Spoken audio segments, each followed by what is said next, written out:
자, 여러분들, 우리 투자자산운용사 우리 1권 파트에 나와 있는 부동산 파트 같이 학습하도록 하겠습니다.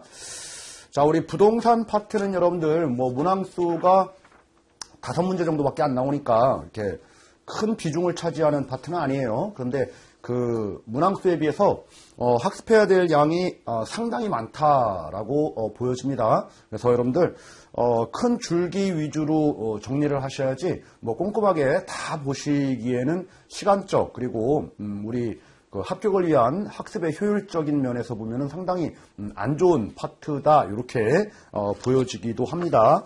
자, 그렇지만 여러분들 시험 문제에 나올 수 있는 범위가 나오는 그 파트가 뭐 어찌 보면 정해지다시피 이렇게 계속적으로 출제되는 부분이 출제되니까 우리가 같이 한번 잘 꼼꼼하게 정리를 한번 해보도록 하겠습니다.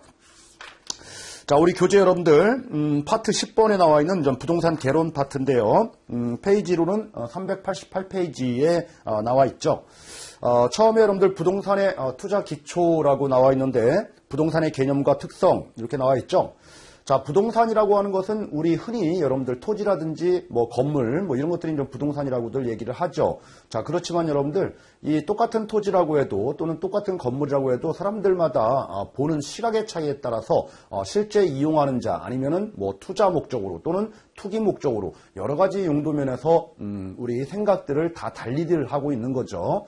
자, 이처럼 여러분들 부동산을 바라보는 시각이 여러 각도에서 존재하더라라는 거예요. 그리고 부동산이라고 하는 것은 뭐 건물만 산다라고 해도 그 밑에 땅이 또 포함되어 있으니까 이렇게 여러 개가 합쳐진 개념으로 바라봐야 된다라고 해서 복합적 개념으로 접근을 하자라는 차원인 거죠. 자, 그래서 여러분들 거기 네 번째 줄에 그런 말이 나옵니다.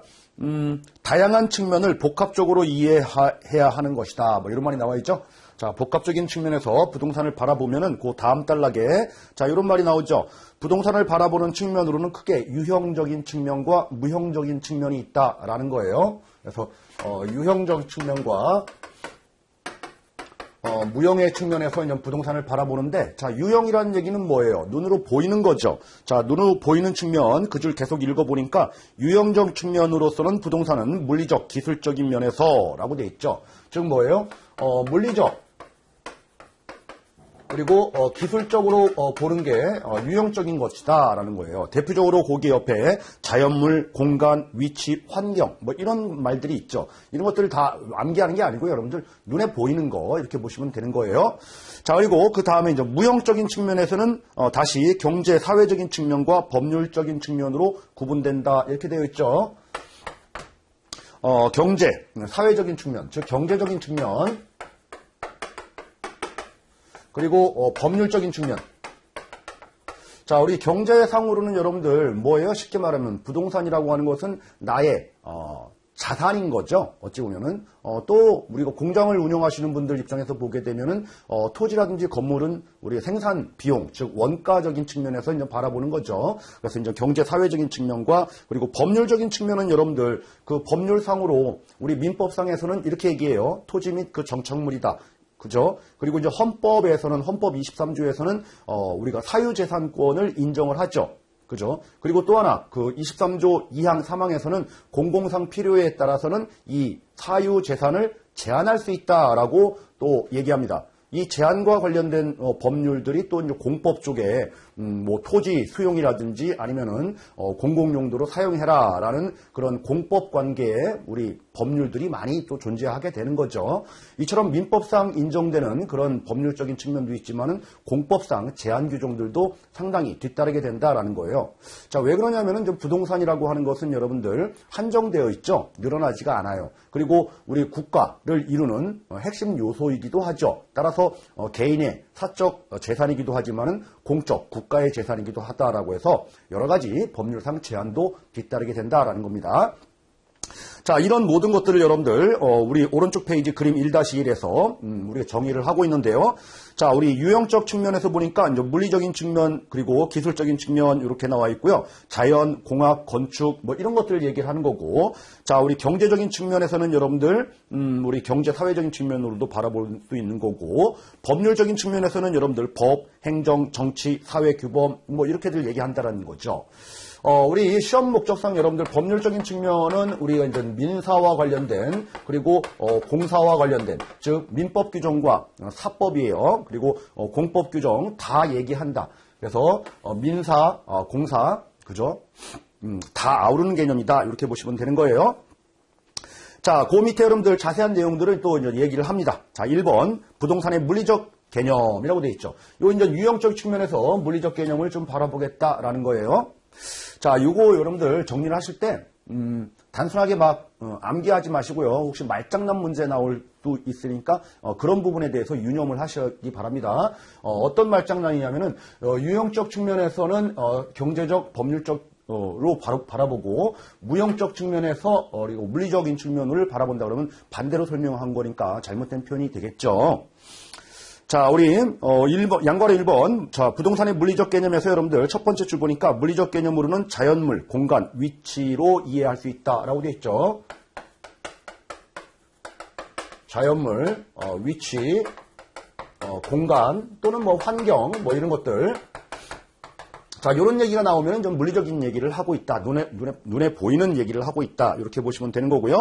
자, 밑으로 쭉 내려오셔가지고 양괄호 2번. 자, 부동산의 경제적인 개념이라고 되어 있죠. 이건 경제적인 측면에서 부동산을 어떻게 바라볼 것이냐라는 거예요. 그래서 첫 번째 줄 보니까 여러분들 자산이 될 수도 있고 생산 요소가 될 수도 있고 자본 소비재가 될 수 있다. 우리 경제 얘기를 하는 거죠. 그래서 자산, 생산 요소 그리고 자본 그리고 소비재. 자, 이런 단어들이 나오면은 경제적인 의미로 부동산을 바라봤다라는 거예요. 자, 다음으로 여러분들 그 맨 밑에 두 줄을 더 읽어보니까 두 줄이에요. 자, 특히 토지는 노동과 자본, 경영과 함께 생산 요소들 중에 하나다. 뭐 이런 말이 나와 있죠.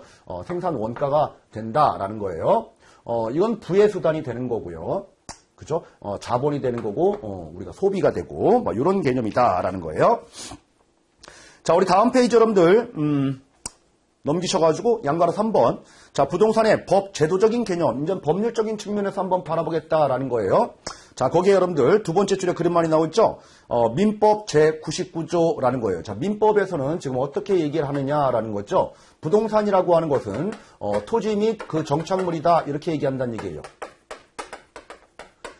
자, 토지도 있지만 그 위에 우뚝 서 있는 건물이라든지 뭐 담장이라든지 뭐 다리, 교량이라든지 아니면은 뭐 여러 가지가 있겠죠, 여러분들. 자, 이런 것들이 바로 이제 부동산, 움직이지 않는다라는 거예요. 자, 그래서 그 이제 민법에서 이렇게 이제 부동산에 대한 정의를 내리고 부동산이 아니면은 나머지는 다 동산이다 이렇게 정의를 내렸다는 얘기죠. 그 다음 줄에 계속 나오죠. 부동산 이외의 물건은 동산이다 이렇게.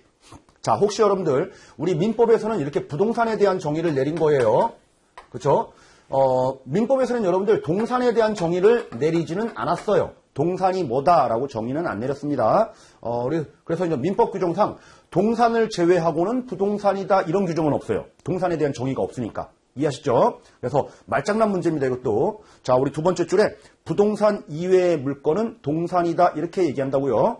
예를 들어서 동산 이외의 물건은 부동산이다. 뭐 맞는 표현이긴 하지만 이건 법률상 표현이 아니기 때문에 잘못된 표현입니다. 자, 그래서 부동산에 대한 정의를 이렇게 내리고 그거 이외에는 동산이다 이렇게 규정을 했다라는 거예요. 자, 우리 토지라고 하는 것은 여러분들 내가 땅이 있다라고 하면은 땅 일정 부분 위에는 내가 이용할 수 있죠. 그리고 땅 밑에도 뭐 지하 일정 부분까지는 이용할 수가 있는 거예요. 그래서 지표만 이용하는 건 아니죠. 그래서 이제 소유권의 범위가 상하 일정 범위 내에 미친다. 뭐 이렇게 얘기합니다, 여러분들. 자, 그런데 무한히 밑으로 내려가지는 않고 무한히 위로 올라가지는 않죠. 그래서 위로 이제 비행기가 달린다라고 해서 그거 내 땅 밟고 지나갔으니까 뭐 통행료 내라 이렇게 얘기 안 하죠. 그리고 밑으로 한참 내려가서 내 땅 밑에 지하철이 통과한다.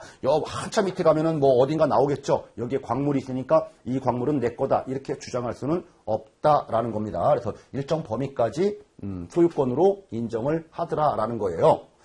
자, 그거 이외에도 여러분들 다음 단락 계속 보니까 여러분들 토지는 무한히 연속되고 있으나 편의상 지표에 인위적으로 선을 그어 구획해서 필지를 정하고 필지마다 지번을 붙여서 토지대장, 임야대장에 등록된다라고 해서 그 괄호 열고 여러분들 공간정보의 구축 및 관리 등에 관한 법률 뭐 이런 말이 나와요.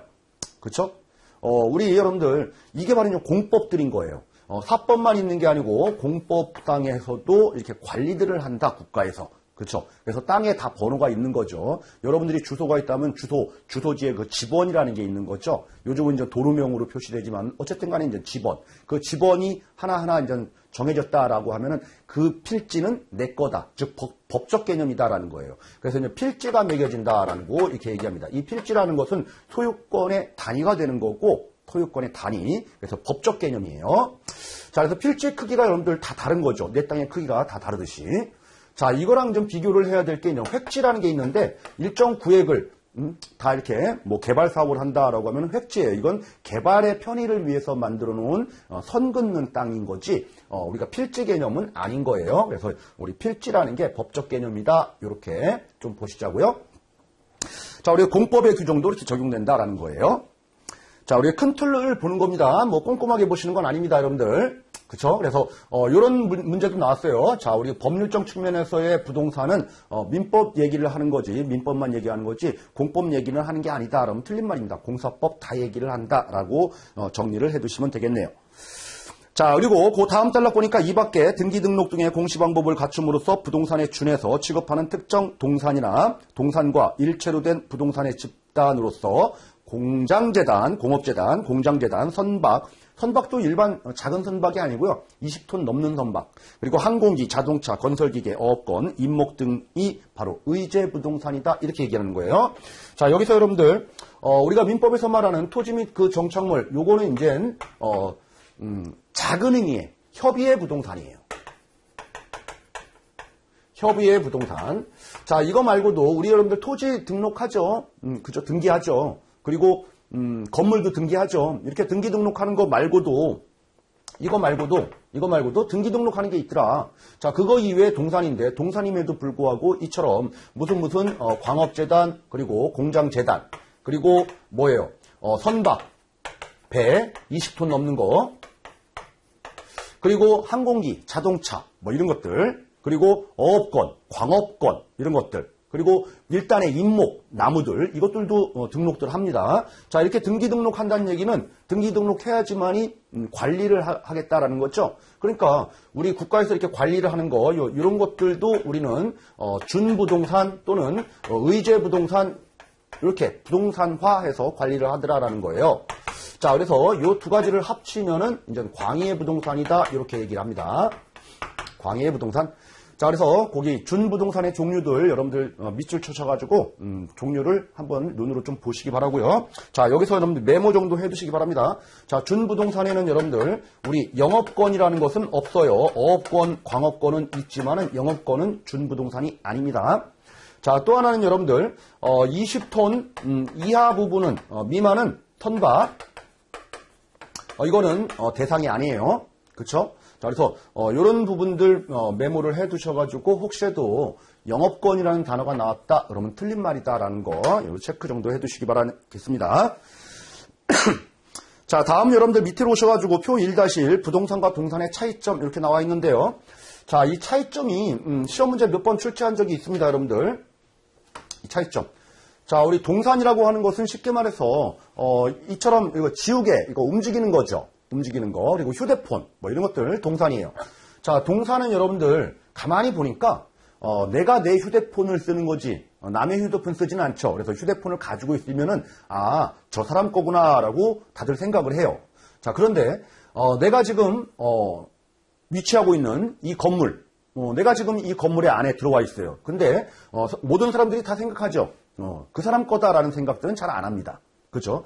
이처럼 여러분들 눈에 보이고 하는 그 점유라고 합니다. 내가 지금 가지고 있다라는 점유를 가지고 이 사람 거다 아니다 믿느냐 안 믿느냐 이 차이를 우리는 공신력이라고 해요. 공신력. 외부로 공표되어 있는 것들을 믿는다라는 거죠. 자, 이처럼 우리가 부동산과 동산의 차이점은 결정적으로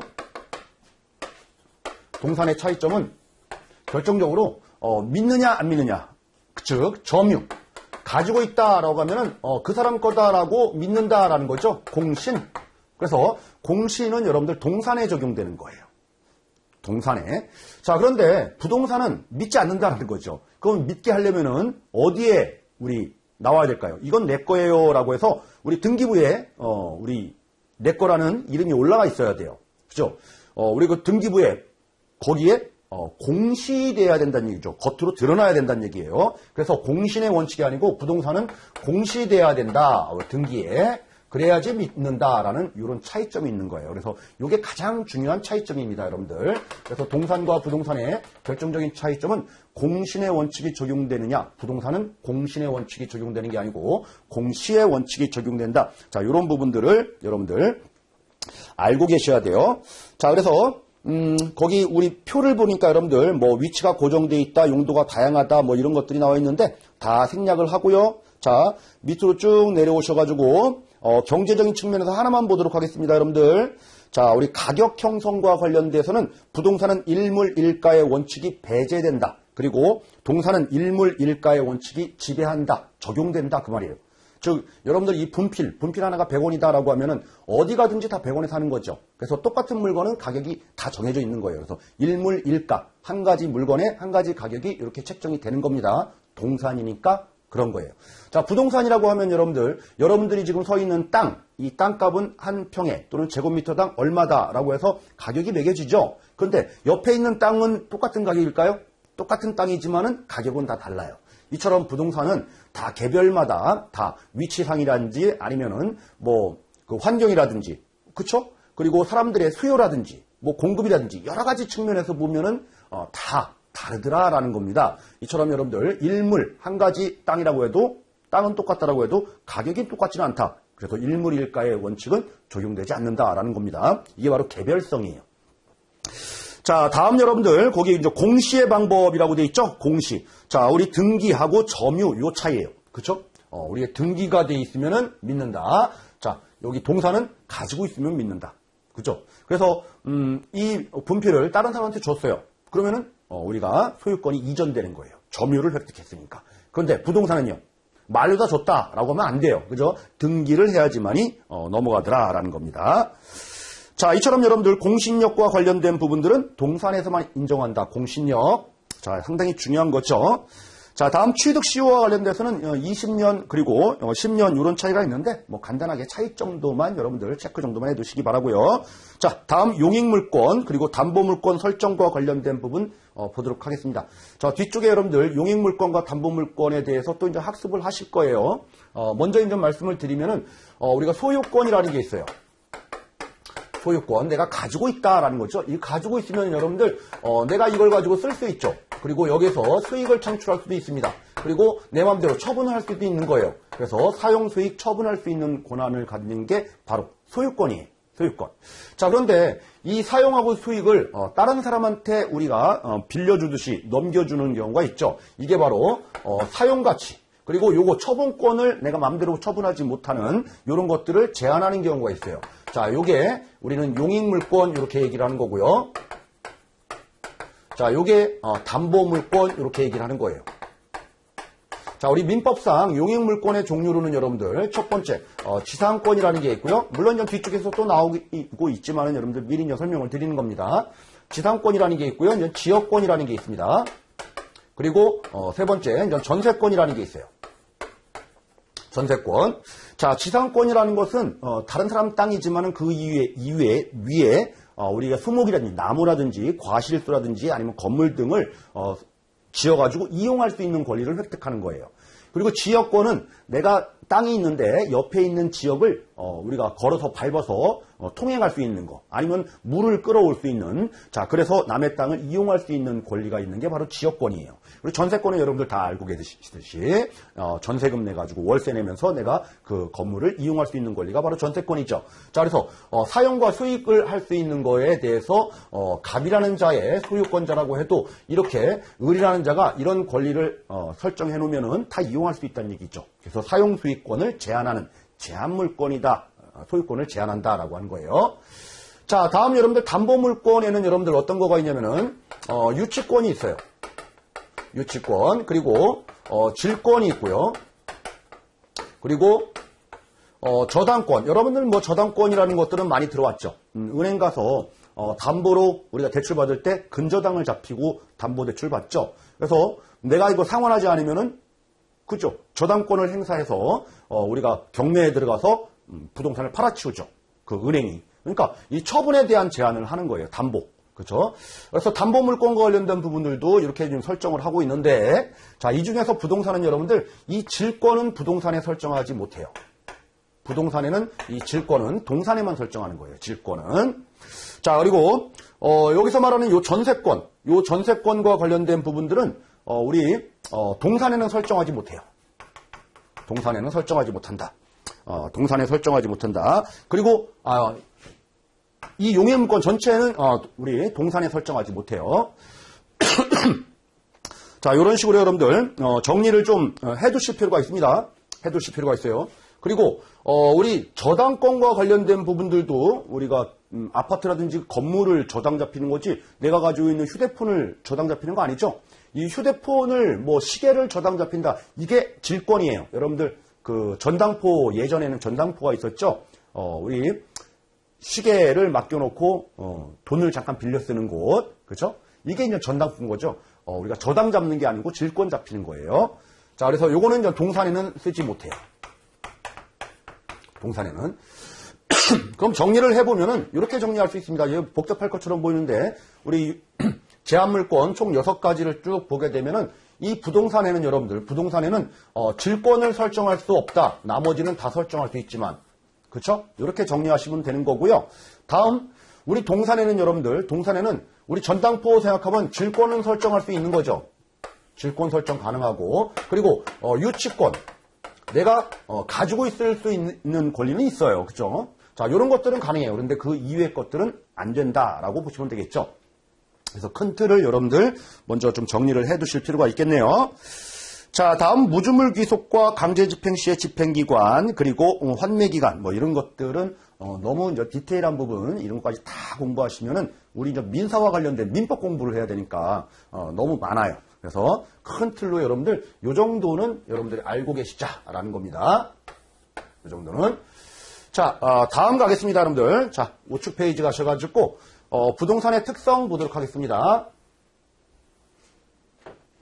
자, 부동산의 특성과 관련된 부분들. 이제 부동산을 크게 보면 여러분들 토지하고 그 정착물, 즉 건물, 이렇게 이제 두 가지로 보게 되면은 부동산이 가지고 있는 특징들이 어떤 거가 있을까라고 여러분들 다 유추해 볼 수가 있어요. 첫 번째 이제 자연적인 특성. 부동산이 가지고 있는 원래 특성인 거죠. 거기 자연적 특성 옆에다가 여러분들 토지 이렇게 메모해 두시기 바랍니다. 이 토지만 적용돼요. 건물 같은 경우에는 이게 조금 차이가 있을 수가 있어요. 차이가. 자, 그래서 자연적인 특성에서 여러분들 첫 번째 부동성, 움직이지 않는다라는 거예요. 그쵸? 땅이 움직이진 않죠. 그래서 지리적 위치의 고정성이라고 합니다. 부동성 또는 고정성. 부동성 움직이지 않는다. 자, 고정돼 있다. 고정돼 있다. 그러니까 여러분들 내가 예를 들어서 서울에 있는데 저 부산에 있는 땅을 사고 싶어요. 그래서 가서 봐야 돼요. 가지고 올 수는 없어요. 그렇죠? 그래서 그쪽 현장에 직접 내가 임해야지만이 확인할 수 있다라는 거예요. 그렇기 때문에 우리는 임장 활동이 필요하다라는 거예요. 임장 활동이라는 얘기는 직접 나가 봐서 확인을 해라라는 거죠. 임장 활동. 그래서 이제 그런 말이 나옵니다, 여러분들. 세 번째 줄에 자, 임장 활동 및 정보 활동이 될 수밖에 없다. 임장 활동. 우리가 이제 첫 번째 줄에 이런 말이 나옵니다. 자, 부동산의 지리적 위치는 인위적으로 통제할 수 없다. 따라서 그 위치는 부동산의 효용과 유용성을 지배하게 된다라고 되어 있죠. 그 땅은 여러분들 주변에 다 연속되어 있잖아요. 그쪽에 환경에 따라서 지배당할 수밖에 없어요. 그 땅은. 그래서 만약에 여기가 수산시장이에요. 근데 수산시장에서 여러분들 다른 우리 수산 가게를 차리는 게 아니고 다른 이상한 것을 차릴 수는 없잖아요. 그렇죠? 그 지역은 그런 용도로 쓰는 게 가장 효용성이 높다라는 거예요. 그래서 이런 거에 지배당할 수밖에 없다라는 거죠. 그래서 여러분들 우리 상권 분석하고 장사하시는 분들이 입지가 이렇게 중요하다, 장소가 이렇게 중요하다 하는 이유가 바로 거기에 있는 거죠. 그래서 입지의 중요성을 지금 얘기를 하고 있는 겁니다. 자, 두 번째 줄에 또 이런 말이 나옵니다. 이는 동산과 부동산을 구별하여 공시 방법을 달리하는 근거가 된다. 그쵸? 움직이지 못하니까 여러분들, 우리가 동산은 어떻게 된다고 했죠? 넘기면 된다고 했죠. 점유를. 인도하면 돼요. 근데 부동산은요. 이 땅을 다른 사람한테 이렇게 손으로 떠서 넘길 수가 없는 거죠. 그러니까 공시를 하는 거죠. 부동산. 자, 다음 여러분들 네 번째 줄에 이런 말이 나와 있네요. 이는 부동산 시장도 추상적 시장으로 불안정 경쟁 시장화 시킨다라는 거죠. 자, 이렇게 되다 보니까 부동산 시장 여러분들 불안정 경쟁 시장이 된다는 얘기죠.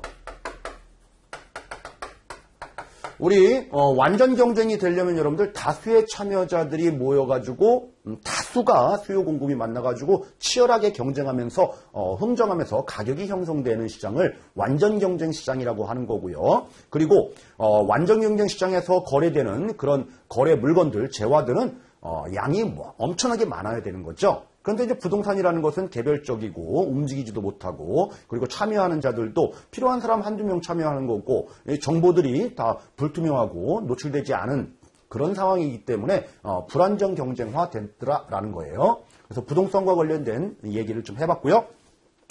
자, 다음 2번 보겠습니다. 자, 영속성이래요. 영속성 계속 간다라는 거죠. 그래서 여러분들 과거에서부터 그죠? 지금까지 계속 온다. 땅이 없어졌는데요. 그런 경우는 없죠. 예를 들어서 여러분들 빙하기가 해빙기가 돼가지고 물이 녹아서 물속에 잠겼다. 그래도 물속에 잠겨도 그건 땅이죠. 그죠? 그래서 계속적으로 간다라는 겁니다. 그래서 내구성, 불변성, 비소모성 사라지지 않는다. 지금 여러분들 지금 이거는 뭐예요? 건물 얘기하는 거 아니죠? 토지 얘기하는 거죠. 건물은 여러분들 움직일 수 있어요. 그렇죠? 요즘 움직이는 주택도 있잖아요. 그리고 영속성 계속 안 가요. 건물은. 그죠? 자, 우리 토지 얘기하는 거다라는 거예요. 자, 그래서 첫 번째 줄 보니까 여러분들 중간에 보니까 자, 소멸 또는 마멸되지 않는다. 이런 말이 나와 있고요. 자, 그러니까 내용 연수가 없는 거죠. 내용 연수가 없는 거예요. 그래서 영속적으로 간다라는 거고 그리고 새로 만들어내지도 못한다는 얘기죠. 그죠? 만들어내지 못한다. 그래서 맨 밑에서 세 줄 올라가서 볼게요. 맨 밑에서 세 줄. 자, 토지는 소모를 전제로 하는 재생산 이론을 적용할 수 없기 때문에 부동산 감정평가에서 원가 방식은 적용하기 어렵다. 이런 말이 나와요. 다시 생산해내지 못한다. 자, 우리 부동산의 가격 산정할 때 여러분들 가격은 뒤쪽에서 또 나오는데 이것도 가격은 우리가 비용접근법이라는 게 있고요. 그리고 시장접근법 그리고 소득접근법 이런 식으로 이제 책정을 하는 건데요. 자, 우리 과거, 현재, 미래 이렇게 따져도 돼요. 자, 지금 현재라고 하면은 과거부터 지금까지 우리가 건물이라든지 이런 것들을 지금 건설을 했겠죠. 거기에 들어가는 원가가 있겠죠. 요 원가가 이 비용이 해당 부동산의 값이다. 이렇게 매기는 게 바로 비용접근법이에요. 원가법. 자, 이거에 비해서 지금 현재 그러면은 부동산이 거래들을 지금 하고 있겠죠. 이 시장에서 현재. 그러면은 거래되는 가격을 보고선 내 부동산의 가격을 유추해 보는 거예요. 이게 바로 시장 접근법이에요. 자, 또 하나는 이에 해당 부동산이 앞으로 이 부동산이 가지고 있는 그런 수익력을 바탕으로 봤을 때는 돈이 좀 되겠죠. 그래서 미래 현금 흐름들이 계속적으로 이제 발생할 걸로 예상합니다. 이런 소득들이 발생할 것을 이 소득의 현재 가치로 이렇게 따진 값이 바로 부동산의 값이다라고 추정하는 게 바로 소득접근법이에요. 소득접근법. 자, 그런데 이제 토지라는 것은 여러분들 재생산하지 못하니까 생산 원가를 따질 수가 없죠. 그래서 비용접근법으로 계산하지 못한다라는 거예요. 자, 그래서 원가 방식은 적용하기 어렵다. 그런 말이 나와 있고요. 자, 그리고 마지막 줄에 여러분들 감가상각이 배제된다. 이런 말이 나와 있죠. 우리 수명이 정해져 있다라고 하면은 감가상각을 하겠지만은 부동산, 특히 토지와 관련돼서는 감가상각을 하지 못하는 거죠. 영속성 때문에 그런 겁니다. 자, 그러면은 이 영속성과 관련돼서는 여러분들 어떻게 정리를 하냐 하면은 자, 우리 재생산하지 못한다. 그러니까 원가가 우리가 계산하지 못한다라는 거예요. 그리고 영구히 가니까 여러분들 감가상각 적용되지 않는다. 자, 이런 하부적인 특성들도 함께 기억을 해 두셔야 됩니다. 자, 다음은 우리 세 번째, 다음 페이지 넘기셔가지고 부증성. 그죠? 부증성, 우리가 증가시키지 못한다라는 거죠. 토지는 더 증가시키지 못해요. 혹시라도 여러분들 저기 바닷가 근처에서 그 공유 수면을 매립해가지고 우리 육지를 더 연장시켰다. 그러면 토지가 증가한 거 아니냐? 아니죠. 원래 토지를 끌어올렸을 뿐인 거지 증가시키는 건 아니죠. 자, 그래서 첫 번째 줄 물리적 절대량을 늘릴 수 없으며 재생산할 수도 없다. 뭐 이런 말이 나와 있네요. 자, 그래서 거기 다섯 번째 줄 보겠습니다, 여러분들. 토지는 생산비의 법칙이 적용되지 않고 완전 비탄력적인 공급 곡선을 가진다. 그렇게 돼서 균형 가격의 성립을 불가능하게 된다. 그리고 토지의 희소성으로 집가의 앙등과 같이 집가 문제를 유발시킨다. 그래서 토지 이용을 집약화하는 원인이 된다. 뭐 이런 말이 나옵니다.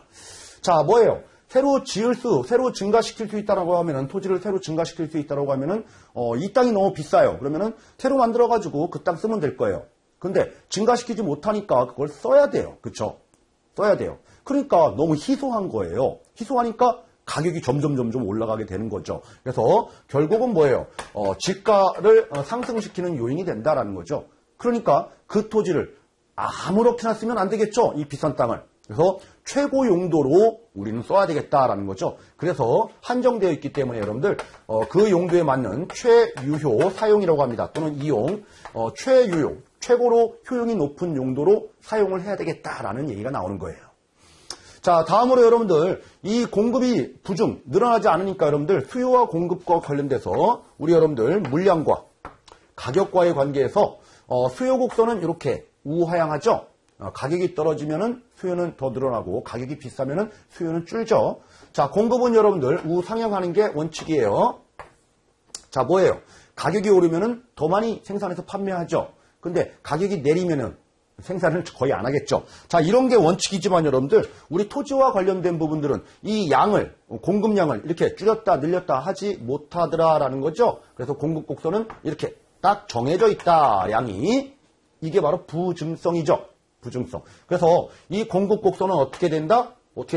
가격이 아무리 변한다라고 해도 변하는 게 아니다라는 거죠. 그래서 탄력성이라는 얘기는 여러분들 왔다 갔다 한다라는 얘기인데 이 왔다 갔다 하지 않는다. 그래서 완전 비탄력적이다 이렇게 얘기를 하는 거예요.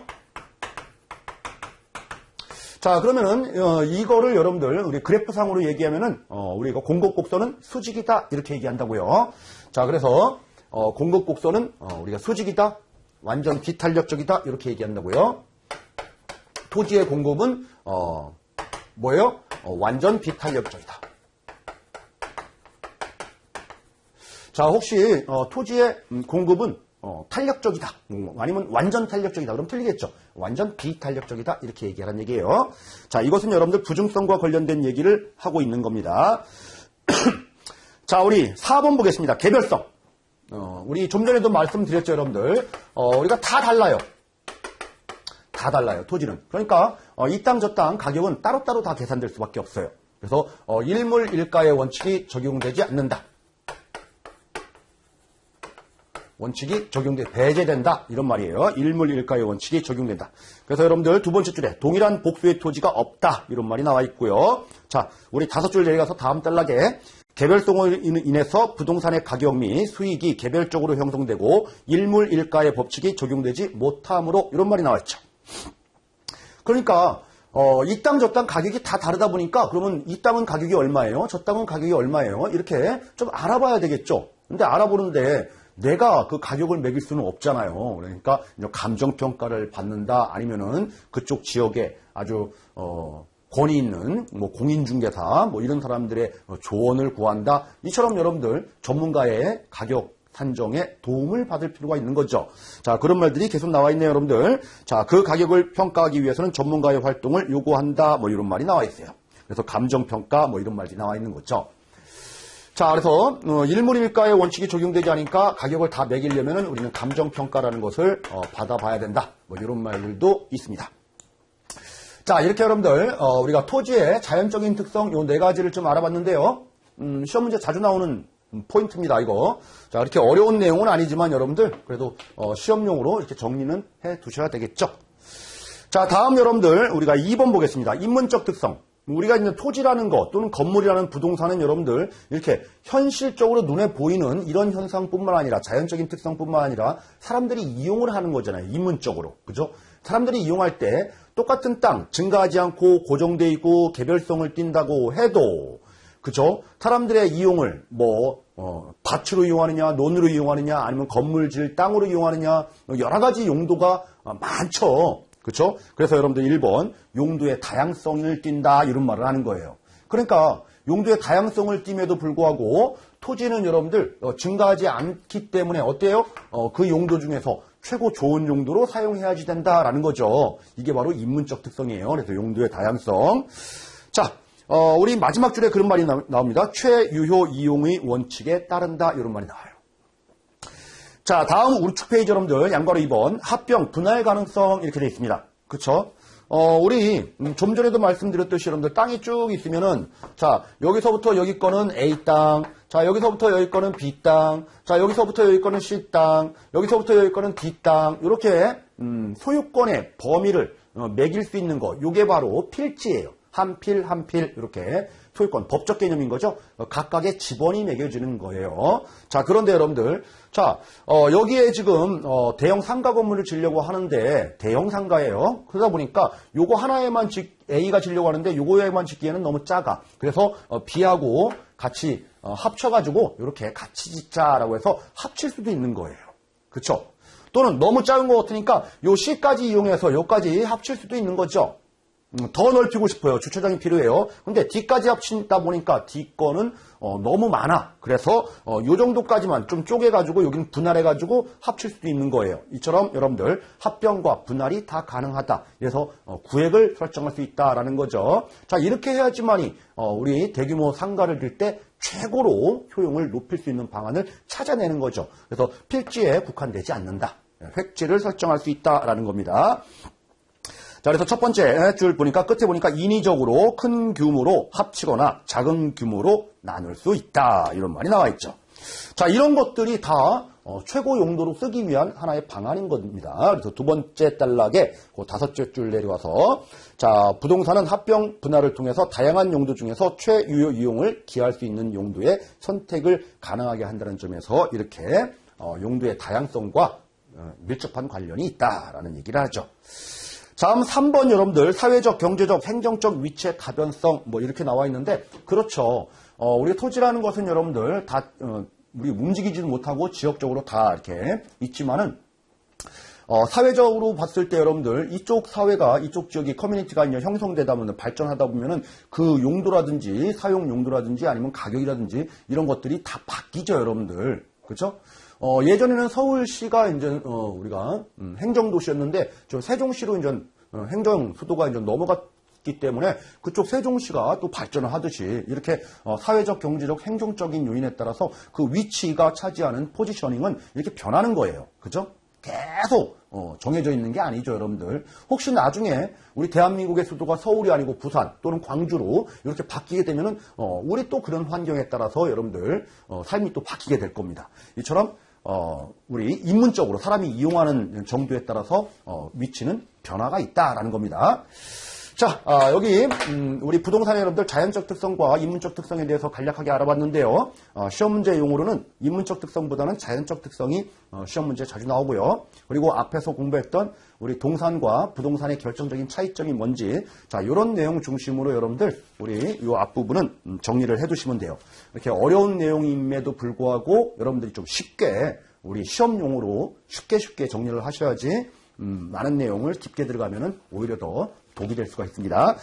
자, 잠깐 쉬었다가 우리 다음 시간부터는 여러분들 부동산의 법률적인 측면 알아보도록 할게요.